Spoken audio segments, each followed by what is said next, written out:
When it comes to sports, rich people are handling things differently than the rest. While average folks are watching the sport for entertainment, the wealthy are following the sport so they can be more savvy investors and boost their earnings. With that said, let's take a closer look at 10 sports rich people always have on their radar. Let's go.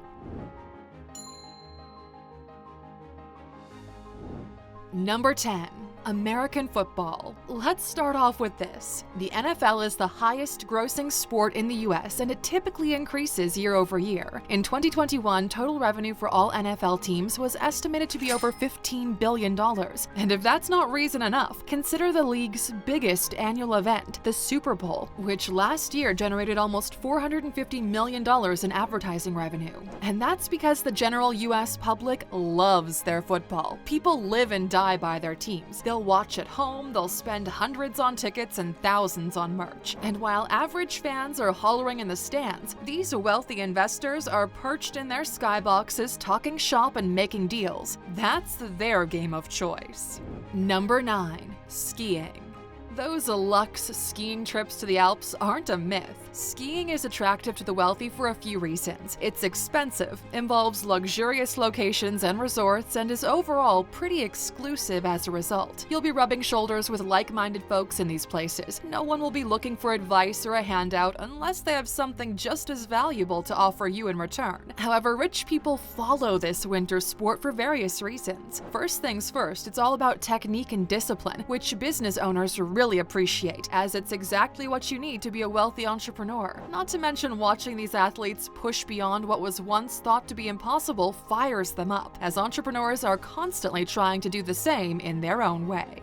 Number 8. Car racing. We know what you're about to say. You love watching Formula One, and so do we. However, when it comes to millionaires and billionaires, following car races is more than just watching Verstappen drifting and trying to beat Hamilton. Instead, it's more like market research. Formula One is for car racing what the Super Bowl is for the NFL. Not only is the competition engaging and completely immersive, but it's a great opportunity for businesses to showcase and advertise their brand. Next time you watch a race, take a look at the banners on the track, on the cars, and on the suits, and give that a thought. Number 7. Horse riding and racing. It goes without saying, this side of the sporting industry is big, luxurious, and valuable. Horse-related costs alone are a lot, between $100,000 and $300,000 to buy a thoroughbred horse, and about another $50,000 a year to care for and feed them, which is why horse racing has been associated with royalty for a long time, even before it was a more available form of entertainment. Almost anyone can afford to place a few dollars bet on their favorite breed, but the wealthy aren't betting on horses, they're buying them, because owning and racing them is definitely a business that brings in some major bucks. The Everest horse race in Sydney is the richest race on turf in the world, and in 2020, the prize pool was no less than $15 million. Number 6. Cricket.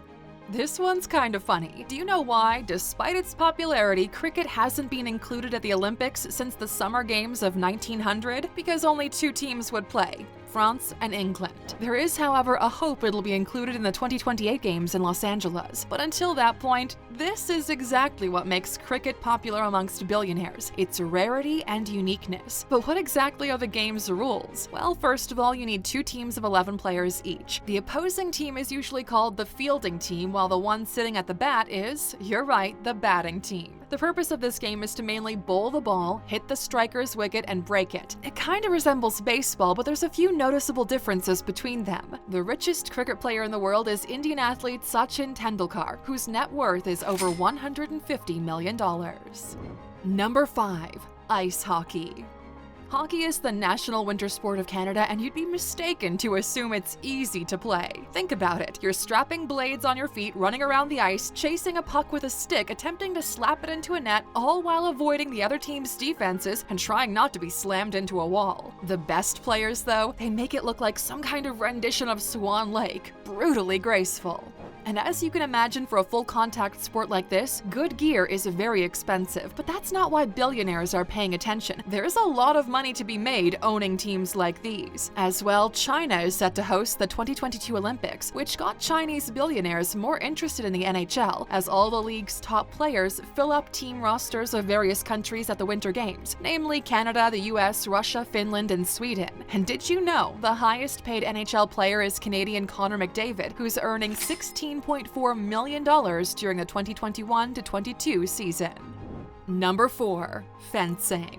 Fencing is a rather fancy sport that was first designed to train knights to hold and handle weapons. In fencing, opponents hold the sword known as an épée and use it for both attacking the opponent and defending from their moves. Even if its origins date back to ancient Egypt, fencing only became a popular sport in the late 19th century, and in 1896, fencing for men became part of the Olympic Games. Finally, in 1924, fencing events for women were added to the Olympics. Better late than never, right? And while it started as a knight training, these days, fencing is more so a sport that rich people are interested in following and playing for pleasure, as it comes with noble and aristocratic history, something wealthy people always appreciate. And surprisingly, in comparison to other athletes, professional fencers don't make that much, only about $37,000, which is nothing next to Connor McDavid's $16.4 million.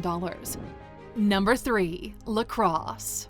We covered Canada's national winter sport, and while a lot of folks don't know it, lacrosse is the country's national summer sport, probably because it's like hockey you play on the grass. In this team sport, you use a long-handled stick with a small racket-like net attached to the upper side to catch and carry a small, heavy rubber ball as you race to the opponent's side of the field. Back in the 13th century, more than 500 people used to join this fast-paced sport all at once, which often led to injuries and even death. Eventually, though, lacrosse became a training tactic for combat, since it refined both physical and mental endurance of players who were often soldiers. These days, though, teams are formed by both men in teams of 10 and women in teams of 12. The richest former lacrosse players are Chase Coleman III, with an estimated net worth of $10.3 billion, and Joe Tsai, worth over $8.7 billion.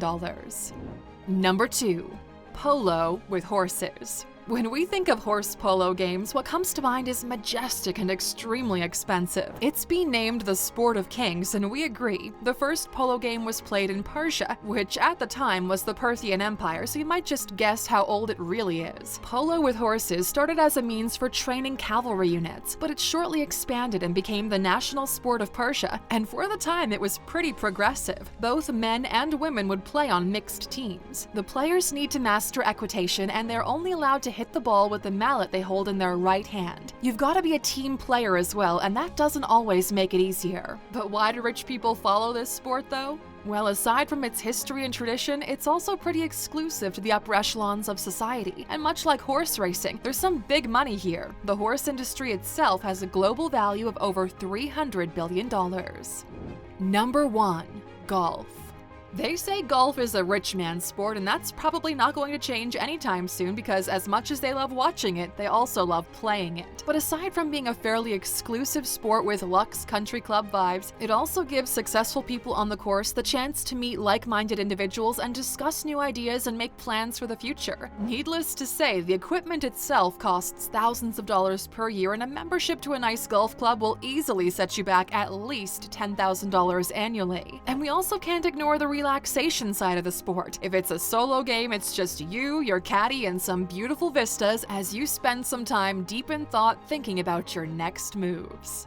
Alright, Alexer, that's a wrap for today. Before you go, we're curious. What are your favorite sports to follow? Do you have a favorite player? Please jump into the conversation and share your thoughts in the comments. And of course, for sticking with us until the end, you know you're getting a bonus. One more sport rich people get really excited about: rowing. And no, we're not talking about taking a canoe or a kayak for a leisurely paddle out on the lake. Crew teams are full of high-caliber, disciplined athletes. There's a rich history and tradition that surround regatta-style sports like rowing, and rowing clubs are often owned and sponsored by wealthy families. There's also a bit of status associated with it, because typically owning boats and having access to fine water is often tied to being well off. It's more in line with old money than the nouveau riche, and ranks high on a billionaire's sports radar.